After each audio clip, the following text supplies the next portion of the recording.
here at Pepper Place Farmers Market, and my name is Mary Lynn Botts, and I'm the North Alabama Gleaning Coordinator for the Society of St. Andrew.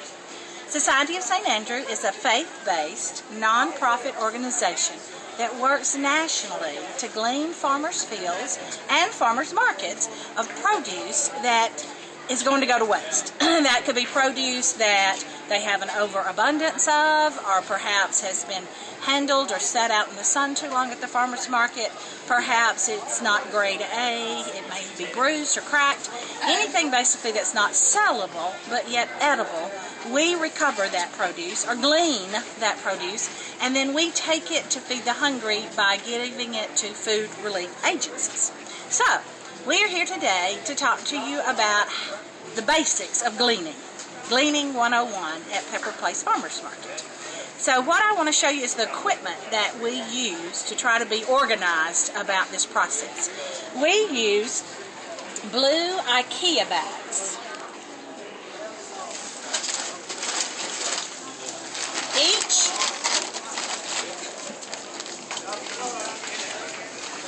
Each farmer receives a blue bag. We distribute these, and you'll be able to see us do that in a moment. And this bag gives them a place to put any of the produce that they want to donate at the end of the market that we will go around and collect. We write on index cards the names of the farms, and I provide you with that list of the farms that have been coming regularly to Pepper Place. And you write the name on an index card. We alphabetize them. As we go around to each booth, we recognize from the banner on the booth, or we ask their name, and then we staple this card with our stapler here to the outside of the bag and leave that with them. We tell them that we represent Society of St. Andrew, and that if they have any produce at the end of the market that is no longer sellable but is edible, that if they will just put it in this blue bag, if they have additional produce that won't fit in the bag, such as a box or two, they can put it beside it, leave it in their spot, and then we will come along and gather it. We are very careful about a couple of things. One, we do not want to interfere with their customers or with their business. So we will wait patiently if they have customers at their booth when we're delivering the bags. We also don't want to pressure them into a donation. This is freely given on their part, and it is freely received on the Food Relief Agency. No money is ever exchanged. No amount is ever too small. We'll take any amount that they wish to donate. We are here to build a relationship with these farmers in the hopes that perhaps we have an opportunity to go into their field and glean at the end of the season. So we really want to be respectful of the farmers and what they have to give. We want to be grateful for their willingness to donate their wasted produce. If they don't have anything, and I tell them this, if they don't have anything, that's not a problem. Just leave the bag and we'll pick up the empty bag at the end of the weekend. Some weekends, certain farmers have more than others. Some will donate one weekend and not another. It's just strictly based on what they've sold that day, how their production has been that week, and on the season. So, let's stop right there. Talk to you a little bit about the weighing and documenting of the produce. We also promise the farmers that they will receive at the end of the year a statement of donation, the number of pounds of each vegetable that they have donated through the course of the year. And they're able to take this receipt, this document, and apply it against their taxes for a tax deduction. So we need to be very diligent in our recording of the vegetables we receive, what farm they're from, and the amount of produce. And we do that in several ways. There's a form that we provide that once we have collected all the produce, and we'll talk more about that in a little bit, and the produce will be brought back to this tent, and we'll have a table where we're set up, and as it comes in, it will be weighed and recorded on this form. You will have the farmer's name, the address is not as critical, I can get that later, pounds, the actual number of pounds, the type of produce, and I will fill in the receiving agency. There's no need for you to do that. On the produce, you do need to break it out, such as peppers, yellow squash, zucchini, tomatoes, into the variety. I probably wouldn't worry about habanero peppers and banana peppers and bell peppers. It could all be peppers, but peppers and squash can't be lumped together. So you will then weigh it. We have a couple of means of weighing. I have these little hand scales. They're called fish scales that we got at Walmart, that if you have the blue bags, or any bag, but we can easily take the blue bags, hang them on the scale, and weigh. On this scale, however, you do have pounds and you do have kilograms, so you need to be mindful. The outside number are the pounds, so be very conscientious about making sure that you are measuring pounds. The scales may need to be calibrated when you return each week to glean. There's a dial on the back that allows you to set the scale back to 0 to make sure it's accurate. Now again, we do not have to be accurate to the 10th degree. Sometimes we even estimate. If you weigh a box, say of peaches, and there's 2 boxes and they're the same type of box and they're the same amount of peaches, then you know if one box weighs 30, you're assuming the next box weighs 30 and you record it as such. If you've got a box of pounds and it all weighs 30, but in that box you have, say, half zucchini, half green beans, or maybe a quarter of green beans and a quarter of onions, you don't have to separate that produce out of the box and weigh it independently. Just take an eyeball of maybe how much is in the box of particular produce. So if the box is 30 pounds, and I would put to the side half of that box is zucchini, a fourth is onions, a fourth is green beans, and then I can do the division or you can do the division, either way. Another scale that we use, and particularly for boxes, is this scale. There again, the red numbers are pounds, and they're on the inside, which is a little confusing, opposite of the fish scale. And the kilograms are on the outside. So you're reading the red numbers on this scale. Pounds are always going to be the larger numbers, where you've got 10 kilograms, that's 20 pounds. So you're reading the larger number on the scale. We use this for our heavy items, our boxes. We also have this scale. We have not used it as often, but it is available to you as well, particularly for heavy items. And that's all for now.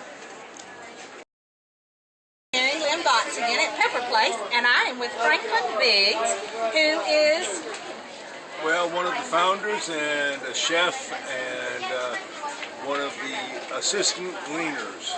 Wonderful at Pepper Place. He has just paved the way for us to come in and work with the farmers here, and the farmers have been so generous to work with us, and we are just feeding a lot of hungry people in Birmingham, aren't we, Franklin?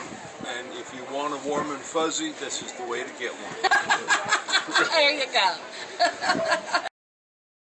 Mary Lynn Botts again at Pepper Place Farmers Market, and I would like to introduce our greatest volunteer here. This is Carol Schultz. Hello. And Carol has been working with us, and you've gleaned several markets. Absolutely, we have. And she has been attending Pepper Place for a long time as a friend of Franklin. 10 years. We've been friends, and we do a lot of volunteer work here at the market.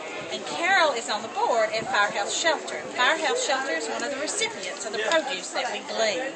And they've gotten probably a couple of thousand pounds. I think they have, and they're so appreciative. They just really love that, and they love having the fellows who can give back to the community.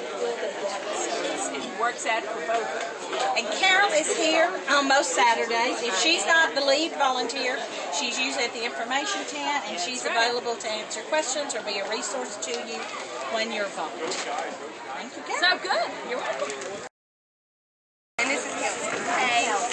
Hi, girls. I want to tell you a little bit about who we are and what we do. Okay. My name's Mary Lynn. I'm with Society of St. Andrews. We are a faith-based nonprofit organization, and we glean farmers' fields and farmers' markets of any produce that is going to go to waste. It's no longer sellable. Perhaps it's been out in the heat or it won't make it to your next market. Maybe it has bruises or spots on it. It's still edible, but yet not sellable. And we will provide you with a bag. So anything that you have that's going to be thrown away at the end of the market, place it in here. If you don't have anything, just leave your bag. If you have more than a bag load, put it with it, and we'll document it, we'll weigh it. That way you get the credit for how much you donated. Okay. And this will go to Community Food Bank, and they distribute it to Firehouse Shelter, the Pathways, to several of the local food agencies. So you're having to feed the hungry. All righty. Thank you. Thank you. Okay, after we have weighed our produce and we have recorded our produce, we move it to this side, and that allows us to put it in boxes from our blue bags into boxes provided by Community Food Bank to be loaded on their truck and to be taken to the food agencies that are receiving the produce. So we can consolidate the boxes by types of produce at that point because we've documented it already per farm. That's good enough. Also important that when we have weighed the produce that we remove the index cards with names that are on them so that we don't cause confusion next week, and then we fold the bags and place them in the cart. You see my Girl Scout helpers here. I want to show you what will be found in your supply bag when you arrive. We're using this Hershey chocolate bag. The blank forms that you will document everything on, along with the clipboard, will be included. There's a couple of SOSA signs. I also am leaving a master list of the farms that'll help you make your cards when you're prepping for the bags. You can use this list. It's alphabetized, so it will help you put your cards in alphabetical order. What we do, and I have some cards left over, so always check this container for leftover cards because you may not have to remake one. I think most of the cards have been made for next Saturday, but that may not always be the case. And I believe they're in alphabetical order, but I usually line them up in alphabetical order in this case and take this around as we give out the bags and then staple that, of course, to the blue bag. So you will find that in your supply box, supply bag. I've also made name tags. Please wear one so that they will know that you represent Society of St. Andrew. I hope also to have t-shirts very soon for the volunteers, but you'll find that in the supply bag, along with stapler, index cards,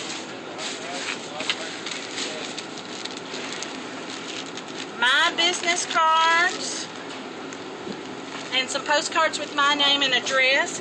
We have told the farmers that if they ever have an opportunity for us to come into their field to glean, they are to call me, and we will make arrangements for volunteers to come to the fields and glean. So you may have them asking you about that. Staples, wet wipes, tape,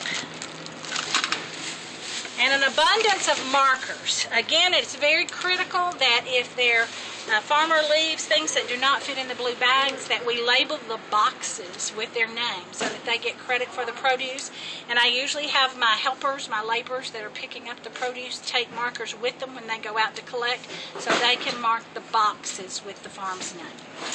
And along with the scales and carts and wagon that Franklin has already efficiently put in a closet for us.